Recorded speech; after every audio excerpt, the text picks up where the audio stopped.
Yes, there is a playground right at the front, so feel free to bring your children to the front if you like.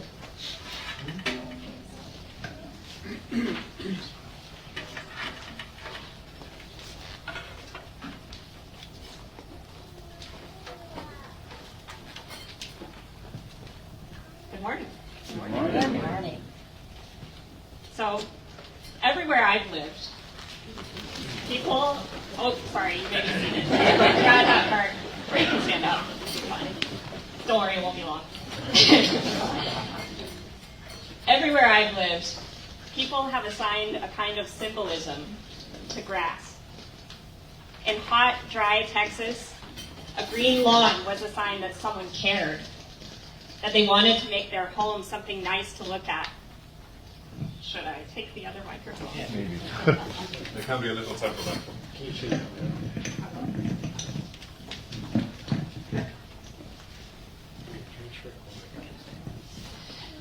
Okay, let's try this again.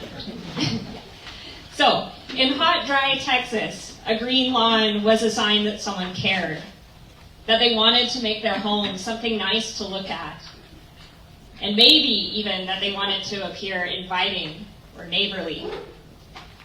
In Tennessee and Kentucky, where creeks and rivers swelled with frequent rain, you didn't have to work too hard to make the grass grow. Instead, you had to work to keep it trimmed. And how frequently you mowed told your neighbors how much you cared about their property value, or maybe how much you respected yourself. Here in Minnesota, neatly manicured lawns sometimes have a negative meaning. An even lawn of short green grass can signal a lack of care for the environment, a disregard for native species and for pollinators. I came across another negative meaning for grass on a study abroad trip to Eastern Europe, when a friend from a small rural village asked me to help pull grass from her garden.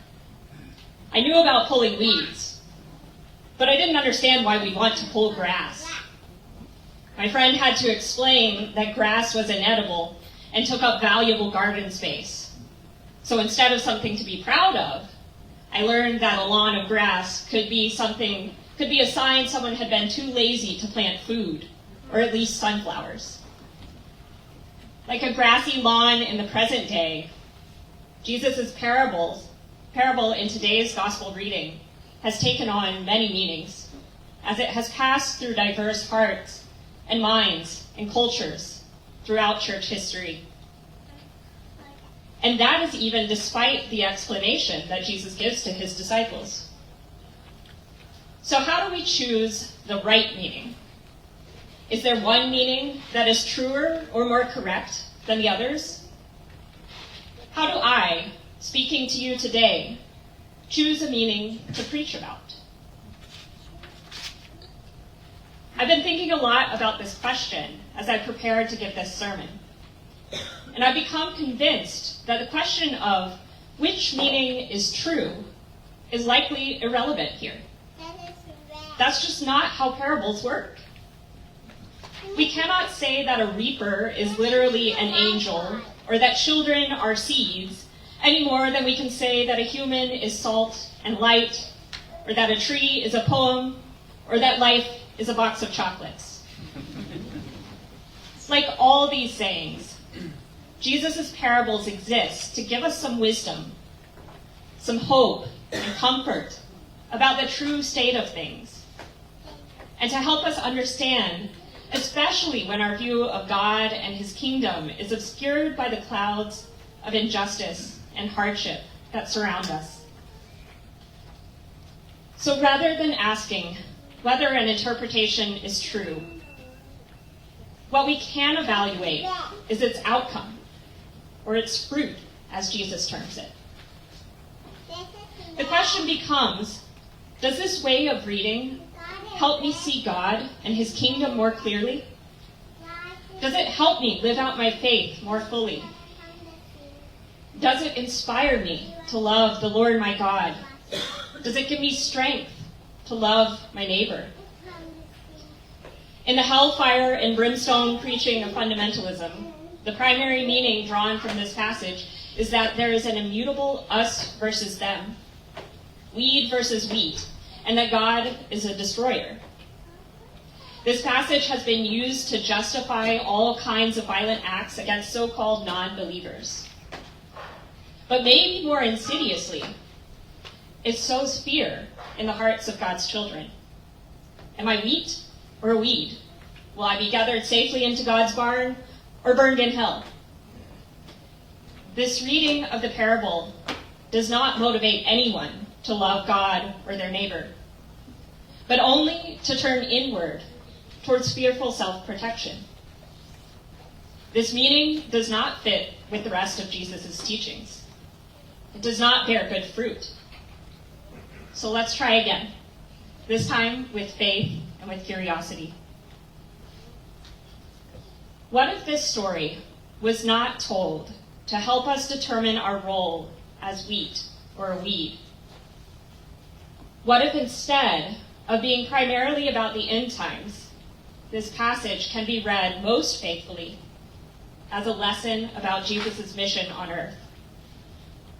What if instead of wheat or weeds, our role is in the story is among the anxious servants? I find it very easy to see myself among the overzealous servants. I just want to solve the problem. Cruelty and violence seem to have the upper hand. I want to make the injustice stop immediately, at whatever cost. But Jesus in this story invites us to do things differently. Because the God we serve is in the business of growth. This God is all about life, about nurturing life, especially when it is most vulnerable. Given the priority of growth, our God's desire is not for us to come storming in with sharp words, or thoughtless social media rants, or senseless violence. These quick, feel-good fixes can too easily become a way to build our own empire, where the needs and words of the most vulnerable are spoken over and drowned out. Instead, we, like the servants in this parable, are invited to wait. To those of us who love to be in control, waiting can feel deeply unnatural. But it seems to be a core part of our faith. Our scriptures are full of waiting. Sarah waiting for a child, Jacob waiting for a place to rest in peace and safety, Jacob's descendants waiting for freedom from slavery, God's people waiting for a Messiah, the sick waiting to be healed, the Messiah waiting to be resurrected, the church waiting for Jesus to come back. While we wait, growth happens, and new life is the outcome. But in the waiting, we also learn about God's love for us and how we can love others. God never dismisses injustice. The master in our story validates the servants' fears, even when they ask, somewhat accusingly, "Master, did you not sow good seed in your field?" He doesn't become defensive. He doesn't question their report or ask for further information. He simply states the devastating and perhaps humiliating fact: an enemy has done this. The master, the Son of Man himself, has been the victim of injustice. This is the unjustly accused, crucified Lord we follow, and it is Christ-like to feel another's pain. All life is groaning together.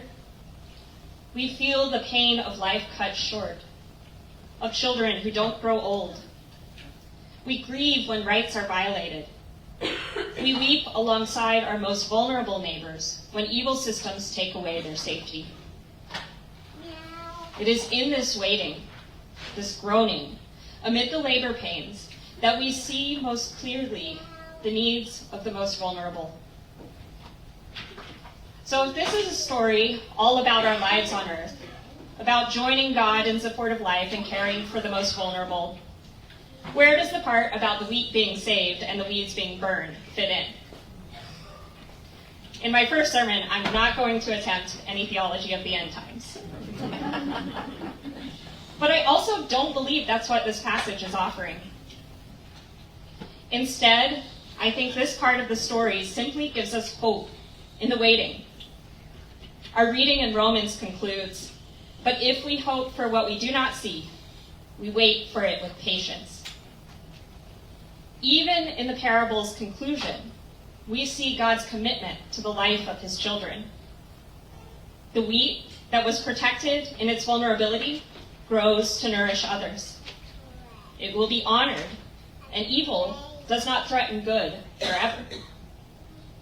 So, both now and in the future, we can join in God's mission of growth, carried out through the holy, incremental acts of loving God's children, of sharing meals, of opening your door, of walking the dog, of talking to your neighbor, of hugging a friend, of whispering grateful prayers before you fall asleep. This is how we wait with hope. This is how the growth happens. And this is the life God is growing inside of us.